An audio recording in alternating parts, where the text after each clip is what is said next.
Hey everyone, so today we'll be doing another NBA offseason grade, but today we'll be doing the Chicago Bulls. Do they do good this offseason? Do they do bad? Are they going to be a playoff team?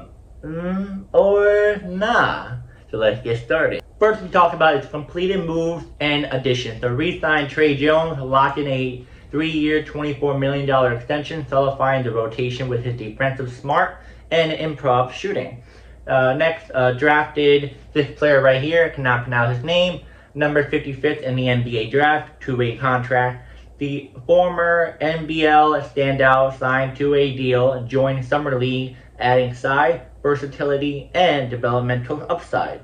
Re-signed Patrick Williams and signed Noah, can never pronounce his last name. Williams re-signed, preserving key youth core continually. And then the other guy, a draft pick, signed a rookie scale deal to bolster athletic depth up front. And last but not least, signed Yuki Kawamura, if I did his last name right, to a two-way deal, added another developmental layer in the backcourt while waiving Jameer Young. So let's talk about my thought on this completed moves and additions. So re-signed Trey Jones. I think this is awesome. You guys may or may not know Trey Jones was with the Spurs prior. He had, I think, 1 or 2 good seasons with the Spurs until they started to not really play him that much.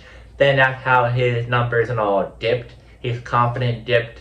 And then the Spurs ended up trading him to the Bulls. And the Bulls pretty much are getting a good player in Trey Jones. Can shoot the three, play good defense. When his confidence is up, he plays really good. A really good deal for a player like Trey Jones, good defense. And I feel like he may be in the starting lineup soon. Who knows? If he plays really well, you never know. But I think it's a really good move for the Bulls to re-sign Trey Jones. Next, the draft. The player that I could not pronounce his name, I don't know a whole lot about him, but I can't give you my honest thought about him. And also, you can't really say, oh, he's going to do well in the NBA. He hasn't even shown anything yet. And the Summer League is totally different compared to the real, actual NBA. Because you don't know how many minutes he's going to get. You also don't even know how well he's going to go against NBA All-Star players. You're versing a bunch of Summer League guys who G League or maybe not even going to make the team. So it's like, you can't really guess yet. So I'm not sure what his role and how big of an impact he's going to be doing for the team. Now, re-signed Patrick Williams and signed Noah. Patrick Williams, I'll say that I like him, but he's so inconsistent. Like, when he has his moments of being consistent, he's a good player. You know, he's a big dude. He can definitely go down the paint. He can do what he gotta do. And he can also shoot the three, but his threes are just so inconsistent sometimes, man. I still like him. I just want to see him improve much better this season. But good thing that they re-signed Patrick Williams. You have to add a good player on your team. Not saying he's a good player, but he's better than the other players on the roster. Now Noah, again, rookie scale deal. Don't really know about Noah that much. I can't give you my thought on that. Now, this player signed Yuki Kawamura. I saw him play with the Memphis Grizzlies last year. He is tiny, bro. He is tiny. I did not realize how short he was, but he is a dog, bro. He's very good defense. Assist is really good. He's still growing as a player. I think he's a very, I would say, diamond in the rush type of player. I feel like he's someone that can help the Bulls off the bench automatically, and he got a lot of heart. I like this signing to add him. Which we gotta see what his role is gonna be. I feel like he might be a backup guard, but who knows. Now let's move on to ongoing situation and trade chatter. So Josh Giddey contract standoff. Despite his post All-Star breakout, Giddey's camp is pushing a $30 million a year with the Bulls. The Bulls pretty much want to offer him, the Bulls countered with a 4-year $80 million. My apologies. which is much below than what Giddey wants to make. So it looks like Giddey might go for the $11 million, that he had, and test free agency next year instead of just signing a contract right here, right now. And then, yeah, that's it for the ongoing situation in trade chatter.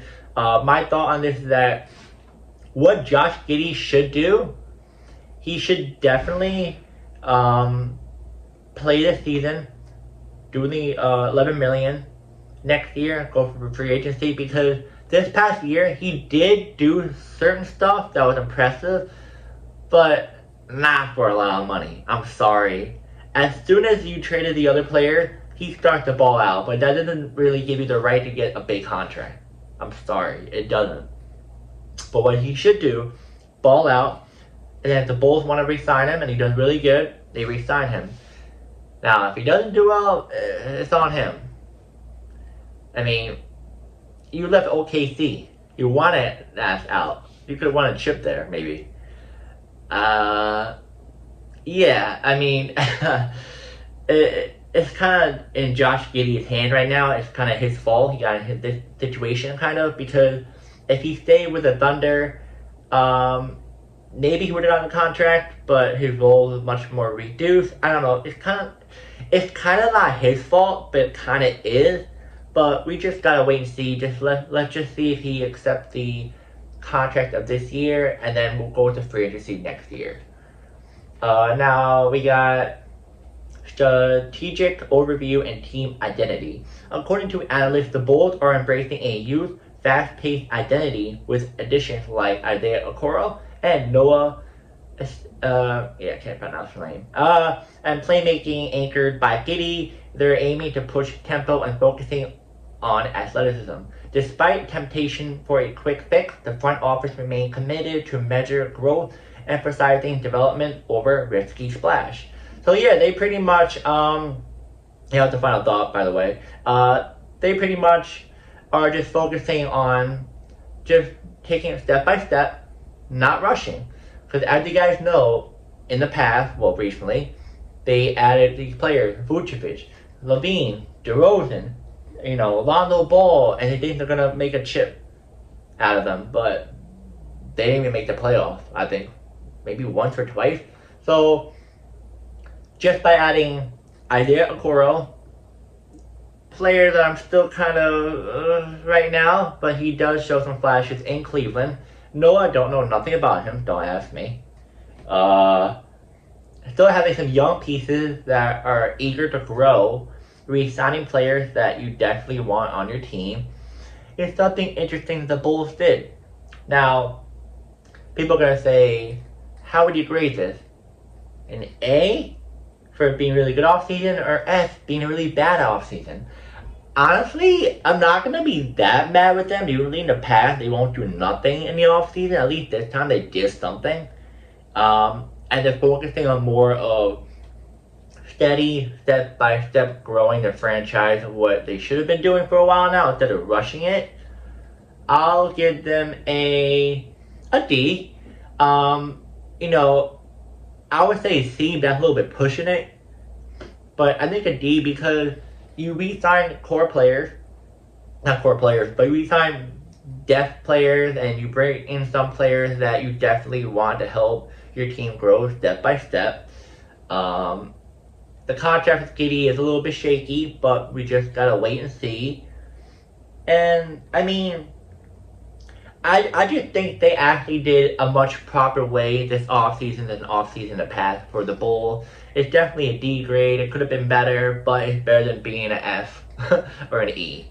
But they did a little bit better than they did in the past. It may not look like it, but we just gotta wait and see. Now, are they gonna be a playoff team or not? This is interesting. I don't think so. Because they're all young. Yes, you got Vucevic. Yes, you have Giddey. Yes, you have Kobe White. Yes, you have Ale. But I just see them not doing well. I just see it. It just doesn't look right. I can't. I can't even see them playing the plane at all. I can't. I'm sorry, Bulls fans. I know you want me to say yes, they're gonna make the playoffs, but if you see in the past, they haven't done well, especially towards the end of the season. Beginning of the season, they do good. Season, I'm like, okay. After All-Star, fall around their face. After 2 weeks of after All-Star, yeah, pretty much. Yeah, definitely not a play-in or a playoff team. And yeah, guys, that is the video. I hope the Bulls do really good this season. We just gotta wait and see how the roster looks soon.